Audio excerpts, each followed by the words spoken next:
Mothers with small children gathered them up and ran for shore. Laurent, one of Corinne's friends from the fishing village, rounded up his siblings while his mother came behind with the baby. The second youngest, Abner, stumbled. Corinne reached for him, but his mother pushed Corinne's hand away and in one swoop tucked Abner under her free arm. "Mrs. Duval, I was only trying to help."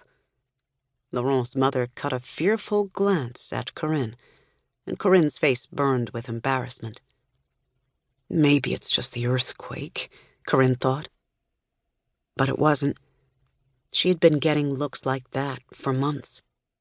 "It's okay," Laurent said. "We have them." He smiled at Corinne, which made her feel better, but only a little. She had barely seen Laurent in weeks.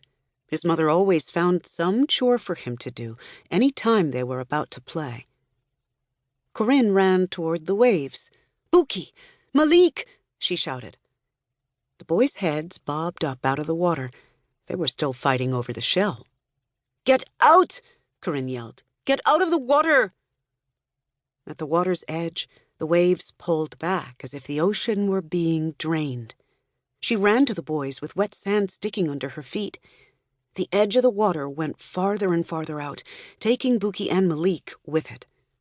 "Swim!" she yelled at them, waving her arms toward herself. Finally, Buki and Malik seemed to understand. They beat a path toward Corinne, but the sea was still pulling them away from shore. Corinne ran forward, towing the froth at the edge of the waves. She was much farther out than she had been when they were playing. But where there had been water deep enough to swim in, there was now only wet, sucking sand. "Faster!" Water splashed on Corinne's toes. The tide was turning. The boys got closer, but so did the sea. Corinne stayed where she was with the water licking at her feet, her ankles, and then surging up to her knees until the brothers were close enough to grab and pull along. "Run!" Corinne commanded. All three of them took off toward the hill where she lived, but the waves crashed down around them, washing the sand away and pulling at their feet. One wave had barely turned back when another one overtook it and came at them again. It was the strongest tide Corinne had ever experienced. There was another rumble. Corinne and the boys scrambled over rocky steps. Loose stones shook away beneath their feet, tripping them until they reached the dirt road. They stopped a moment, with their hands on their knees to steady themselves and catch their breath. The ground stopped moving, but the waves kept coming, and they were bringing the fishing boats in fast, right to where they stood. Corinne's papa's yellow boat crashed into other vessels as it rushed toward shore. Her father's eyes found her. He pointed frantically at their house at the top of the hill. Corinne nodded once and pulled the boys behind her. Malik stumbled, and Buki helped him to his feet. "Come on, brother," Buki said. Malik patted his back pockets and looked around.